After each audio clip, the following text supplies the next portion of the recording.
কি রে তারেক, কালকে তুই ইফতার করতে মসজিদে গেলি না কেন? আর ভাই সেই কথা বলেন না, ওই একটু বাজারে গেলাম, তা আসতে দেরি হয়ে গেল, সেই জন্য আর যেতে পারিনি। আরে পাগল, কালকে যে তুই কি মিস করে ফেলেছিস। কালকে ইফতারতে কি ছিল না, একদম বিয়ের আয়োজন ছিল। কালকে বিয়ের আয়োজন ছিল পাগল।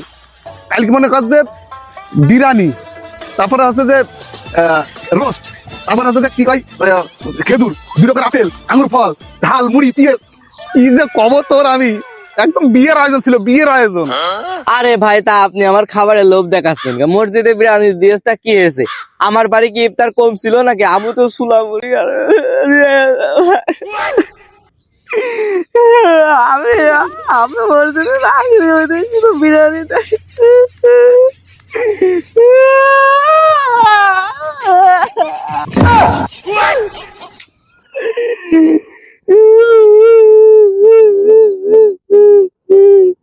শালা লুবি কনফির, লুবি জানতো লুবি।